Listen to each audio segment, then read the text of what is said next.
le fait de poser des objectifs, c'est connaître la direction. Et si tu connais la direction, c'est tout de suite plus simple d'y aller.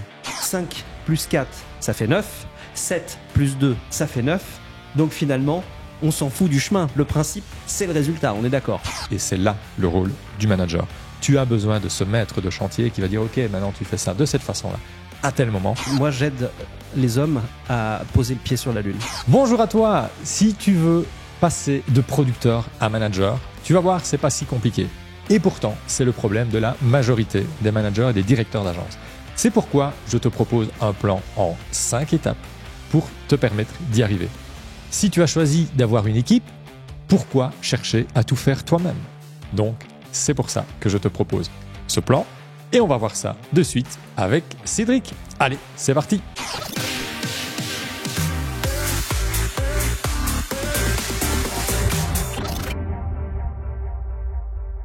Bienvenue à toutes et à tous sur ce nouveau podcast, que vous soyez sur YouTube ou bien sur une plateforme audio, Deezer, Spotify, bref, on est partout. Je vous rappelle que vous êtes libre de vous abonner si ça n'est pas déjà fait. Vous êtes seulement 60% à nous regarder et à être abonné à notre chaîne. Aujourd'hui, j'ai la chance de recevoir Laurent Tintin, qui nous vient tout droit de Belgique. Mais non, il a fait un détour par l'île Maurice. Laurent, comment vas-tu? Super bien, salut Cédric, en grande forme comme d'habitude. Parfait, super. Alors les gens doivent pas comprendre cette histoire d'île Maurice, mais en fait tu es belge, mais tu vis à Maurice. Ouais, j'ai décidé grâce à l'immobilier, de profiter pleinement de la vie. Moi, la vie qui me fait rêver, c'est aller vivre au soleil, parce que la Belgique, c'est pas trop ça, figure-toi. Donc effectivement, maintenant, je suis à l'île Maurice, ce qui me permet évidemment d'accompagner et toujours de transmettre dans ma passion qu'est l'immobilier. Yes, carrément. Mais il y a plein d'autres choses super en Belgique, hein, notamment la bière. Voilà, il y a aussi du bon fromage. On pourra en parler, mais la prochaine fois. Exactement. Et du chocolat. Justement, Laurent, pour ceux qui ne te connaissent pas déjà, même si voilà, on commence à te voir énormément sur notre chaîne. Qui es-tu, Laurent? Alors, moi, j'avais 3 agences immobilières, une quinzaine de personnes, un portefeuille d'environ 120-125 biens en permanence. Donc, c'était mon portefeuille annuel, plus la gestion locative. Donc, effectivement, pas mal de boulot. J'ai accompagné près de 800 ventes immobilières. C'est un business aujourd'hui que j'ai remis à ma plus ancienne collaboratrice. Donc, je suis vraiment parti du début à créer ces agences, ce business, jusqu'à le transmettre. Et aujourd'hui, je me consacre 100% au coaching. J'adore tout ce qui est développement personnel, le côté management que j'ai pu apprendre de manière théorique et aussi sur le terrain. J'ai fait une école de management à la base. Donc, en gros, je vais chercher pas mal de concepts que j'applique pour l'avoir vécu, évidemment, sur le terrain. Exactement, et 4 fois élu par le trophée Bientôt Vendu en Belgique. Chaque fois qu'on parle de Laurent à un Belge, il te connaît forcément, vu que tu es très connu en Belgique dans la partie IMO. Et justement, ça t'amène tu as cette légitimité finalement, parce que tout ce que l'on va dire aujourd'hui sur ce changement de casquette de producteur à directeur d'agence, toi-même tu l'as vécu, parce que c'est vrai qu'on voit souvent des gens sur internet donner des conseils alors qu'ils l'ont jamais fait, alors que chez nous ça fait partie des valeurs de disrupteur, c'est d'être un exemple finalement pour vous, de vous donner des conseils que non pas des choses qu'on sort d'un chapeau, qu'on a lu dans un bouquin, mais des choses qu'on a vécues nous-mêmes. Donc tu es la personne idéale pour parler de tout ça. Alors Laurent, il y a 5 étapes, c'est ça? Oui, tout à fait. Et en fait, ce plan, tu vois, c'est pas quelque chose genre, oui, moi je l'appliquais, tout a bien été facilement. Ouais. C'est quelque chose que j'ai vécu, donc je suis passé par les étapes, par la galère. Après, j'ai cherché des solutions. T'as testé. Exactement, pour enfin les trouver. Donc, c'est pour ça aujourd'hui, on veut donner ces raccourcis et aider ces personnes à aller beaucoup plus vite, quoi. Ouais, tu balises le chemin directement de ces directeurs d'agence. Donc, écoutez bien, vraiment, soyez concentrés sur cet épisode-là, parce que là, Laurent vous donne des pépites. Ces 5 étapes, elles sont juste magiques. Alors, c'est parti. Étape 1, mon cher Laurent. Alors, le titre, je vais dire, arrête d'être un super agent, deviens un chef d'orchestre. Ah, alors c'est quoi ça Alors, chef d'orchestre, dis-moi. Voilà, alors j'aime bien prendre des exemples. Regarde, le chef d'orchestre, est-ce que tu penses qu'il va aller jouer au violon, le piano, passer à la harpe, revenir pour diriger, repartir chez les flûtistes? Pas du tout. Il va rester à son job. Donc, l'idée, n'essaye pas d'être partout. Mais par contre, deviens ce leader, ce manager. Les personnes ont besoin d'être guidées, ont besoin de règles, ont besoin d'une personne qui va les guider, d'un capitaine. Donc, c'est exactement ça. Si tu veux un exemple en agence, si toi, tu fais le marketing, tu fais, tu vas chercher les courses, un peu les boissons pour les clients, tu t'occupes de l'administratif, tu t'occupes de la rentrée de mandat, de la sortie, tu vas vérifier avec le comptable, les paiements, la finance, etc. Alors, c'est bien. Mais à un moment donné, tu vas juste aller chercher un burn-out. Donc, je pense que c'est pas vraiment la solution. Non, carrément. Tu sais, ça me fait penser à l'homme instrument. Je sais pas si tu te souviens, je crois qu'il s'appelle Rémi Bricard. D'ailleurs, Grégory va nous mettre une image tout de suite de ce Rémi Bricard qui faisait de tout, plusieurs instruments en même temps. Je crois qu'il avait un oiseau sur l'épaule et tout ça. Et puis hop, c'était, voilà. Effectivement, ça, dans l'immobilier, ça n'est pas possible. On doit, avoir des missions précises et ne pas être au four et au moulin. Parfait. Donc, effectivement, c'est un conseil tout simple, mais pourtant, la majorité des directeurs d'agence qui veulent se consacrer uniquement à la direction de leur entreprise, n'appliquent pas ce conseil. Alors, on passe à la deuxième étape, mon cher Laurent. C'est parti. Alors, l'idée, c'est d'aller chercher la réussite collective. Ouais. Pour ça, c'est de fixer des objectifs pour l'équipe, pas que pour toi. De nouveau, tu as les personnes, tu dois les guider, les faire avancer. Donc, le fait de poser des objectifs, c'est connaître la direction. Et si tu connais la direction, c'est tout de suite plus simple d'y aller. Exactement. Et tu sais, ça me rappelle une petite phrase là. On a fait une réunion avec des directeurs d'agence il y a pas longtemps avec Anza pour proposer notre service d'assistante externalisée. Et Anza a montré une formule qui est très simple. Vous allez voir, même si vous n'êtes pas mathématicien, normalement, vous devriez la comprendre.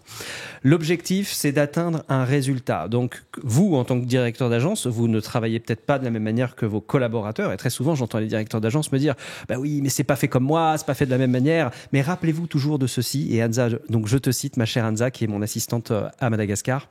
5 plus 4, ça fait 9. 7 plus 2, ça fait 9. Donc finalement, on s'en fout du chemin. Le principe, c'est le résultat. On est d'accord. Elle est géniale. Celle-là, je la garde. T'as vu, je la ressortirai pour mes coachés. Merci, Anza. Super. Alors ensuite, après, étape suivante. Dis-nous tout. Alors, l'étape suivante, c'est de devenir coach. En réalité, personne ne veut un contrôleur, quelqu'un qui est sur le dos de tous les collaborateurs. T'as fait quoi? Ceci, montre-moi, et tu devrais ceci. C'est pas une vie. Et donc, ça va épuiser toute l'équipe et les personnes vont rester plutôt en stress et vont dépenser leur énergie pour essayer de bien faire les choses plutôt que de dépenser leur énergie pour aller chercher donc, ces fameux objectifs et de bosser pour le bien commun. Ok, super. Top. Donc, par exemple, en agence, tu fixes des points hebdomadaires. Tu vas voir les personnes, tu leur demandes, va chercher des feedbacks, inspire-les et donc fais en sorte d'être la personne qui va vraiment les motiver, les amener vers les bons objectifs pour monter toute ton équipe. Et donc, oublie ce job de contrôleur. Et comme tu l'as dit, ce qui compte, c'est le résultat ou ce qui compte, ça doit être fait comme toi, tu veux que ce soit fait. Donc déjà, pense bien à cela parce que si tu cherches des clones, j'ai envie de dire, reste tout seul. Ouais, exactement.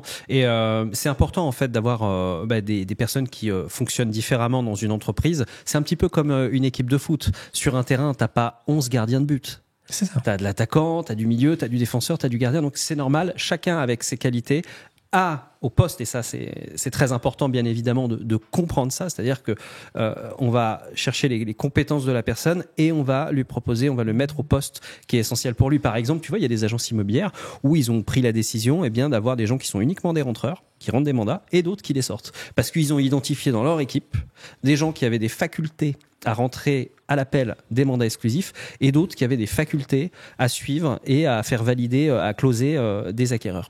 Mais bien sûr, donc c'est exactement en fait, c'est le tremplin parfait pour passer au 4e point. Donc c'est justement apprendre à déléguer, parce que déléguer, tu vois, ce n'est pas perdre du contrôle, c'est plutôt le partager intelligemment. Donc c'est d'aller chercher effectivement les ressources là où chaque personne a ses points forts et de le mettre dans cette posture. Parce que si tu cherches à corriger les points faibles de tout le monde, tu vas avoir quelque chose de médium, pas dingue. Par contre, si tu pousses les points forts de chaque collaborateur, tu vas avoir des super performeurs dans leurs points. Et donc, c'est pour ça qu'effectivement, dans ton équipe, tu dois veiller à avoir cet équilibre. Comme tu le dis pour l'équipe de foot, si tu as effectivement des super défenseurs, mais tu n'as que des défenseurs, à un moment donné, ça ne va pas aller. Donc, cherche à équilibrer, donc à déléguer. Et pour déléguer, après, tu fais un topo de toute ton équipe et tu vois ce qu'il te manque. Et donc là, après, on part sur du recrutement, mais ça, c'est une autre histoire. Exactement, Laurent. Est-ce que tu aurais une petite anecdote ou peut-être une expérience, que ce soit toi, personnel, par rapport à ton vécu, ou vis-à-vis d'un de tes coachés, parce que tu accompagnes aujourd'hui plusieurs directeurs d'agence aux quatre coins de la France et même du monde. On a quelqu'un qui est à Tahiti. Ouais. Est-ce que tu aurais une anecdote ou un exemple? Oui, alors il y en a plusieurs, mais j'ai peut-être plutôt... ce que j'aime bien, c'est l'idée du farming et du hunting. Ce qui veut dire que dans tes collaborateurs, tu as deux types, on va dire. Les personnes qui sont plutôt sur Hunter, qui vont aller chercher les clients, qui vont relancer. Dès que le dossier est rentré, on part au suivant, on va lâcher personne. Je caricature, évidemment. Et puis, tu as aussi le farmer, le gars. Il n'est pas comme ça à l'accroche sur le terrain. Enfin, sur le terrain, en tout cas, il ne va pas être, excuse-moi du terme, au cul des clients. Par contre, tu vas lui mettre un client entre les mains, et là, le client, il va être tellement bien dans un cocon, il ne voudra plus personne d'autre. Et donc, tu as besoin de cet équilibre. Et j'ai effectivement un directeur d'agence. Donc, le gars, il a 2 agences et il me dit, écoute, moi, c'est compliqué, j'arrive pas à avancer, etc.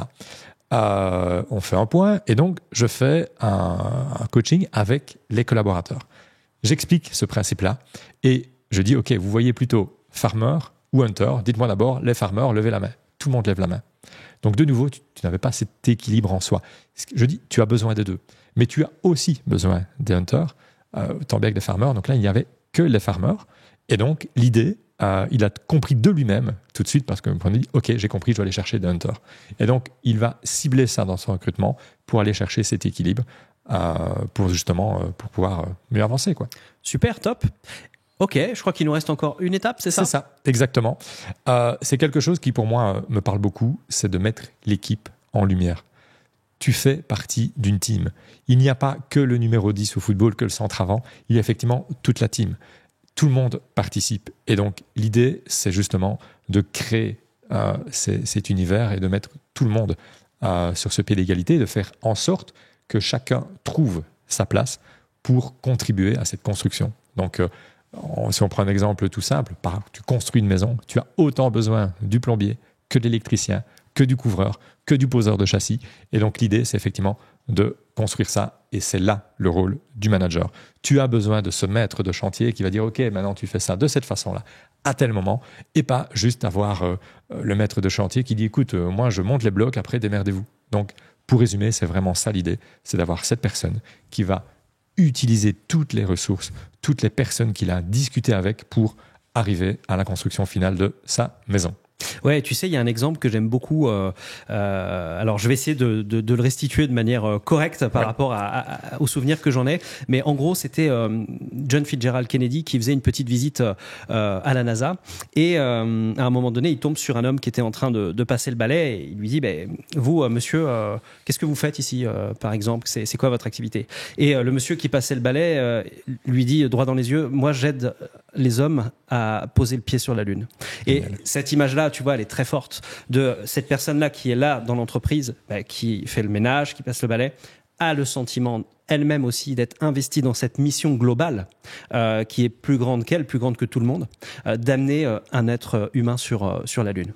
C'est ça, et j'adore cet exemple parce que c'est exactement ça que l'on cherche à transmettre aussi à nos directeurs d'agence, c'est de reposer les valeurs et de voir que tout le monde est OK là-dessus, que chacun trouve sa place. Parce que ça me fait penser ici à une agence. Et la directrice me dit, écoute, pas que j'ai un problème, mais j'ai une collaboratrice qui à chaque fois vient me solliciter. Ça me pompe du temps, j'en peux plus. J'ai beau lui dire, ça marche pas. En réalité, le seul problème, c'était que la personne n'avait pas clairement défini son job, sa tâche. Et une fois que ça est clair, elle a compris où elle devait s'imbriquer pour construire le global. Et là, en fait, tu débloques tout. Tu as débloqué le frein à main de la voiture et ça file. Donc, c'est hyper important ce que tu dis là. Donc, c'est vraiment de faire en sorte d'amener tout le monde dans la même direction. Parfait, mon cher Laurent. On en a 5 ? Oui, mais j'ai un petit bonus. Alors, dis-nous. Alors, de nouveau, c'est quelque chose qui va te paraître simple comme bonjour. Et pourtant, tout ce que l'on vient de dire, j'ai envie de dire, toi qui es là à la tête, qui est dans ton agence, qui manage tes gens, n'attends pas, fais-le tout de suite. Donc j'ai envie de te dire, là maintenant, pose-toi ce propre engagement, engage-toi, vas-y. Que vas-tu faire comme point tout de suite? Tu mets la vidéo en pause, tu l'arrêtes, tu mets un petit like, évidemment en passant, ça me fera plaisir. Mais surtout, quelle est la première action que tu vas faire dès maintenant. Tu prends de ces points et tu y vas. Et ensuite, tu verras que les changements vont commencer. Parce que si tu fais toujours les mêmes choses, tu auras toujours les mêmes résultats. Exactement. Et effectivement, si vous êtes directeur d'agence immobilière et que vous souhaitez passer à un niveau supérieur, eh bien, il vous suffit tout simplement de prendre un rendez-vous avec un membre de mon équipe pour qu'on puisse faire un audit complet personnalisé de votre situation et voir si et comment on peut vous accompagner. Et si on le souhaite aussi, bien évidemment, parce que c'est sur candidature. Merci Laurent. Je crois qu'on a fait le tour. Une petite conclusion rapide où on récapitule tout ça. Allez. OK. La première chose, pose-toi en tant que chef d'orchestre. Ouais. Ne cherche pas à tout faire. OK. Deuxième chose, tu vas poser des objectifs pour l'équipe. Ouais. Tu n'es plus seul, tu poses des objectifs pour l'entité globale. Fine. OK. Super. Troisième point, tu vas devenir coach et pas contrôleur. Hyper important. OK. Et le dernier point, n'oublie pas que tu dois déléguer pour amener effectivement les personnes à chercher leur plein potentiel. Et quand je dis le dernier, le cinquième aussi, mettre ton équipe en lumière. Mettre son équipe en lumière et passer à l'action tout de suite. Super. Merci beaucoup, Laurent, pour ce podcast. Eh bien, il ne nous reste plus qu'à vous remercier d'avoir suivi ce podcast. On vous dit à très vite pour le prochain. Ciao. Bye bye.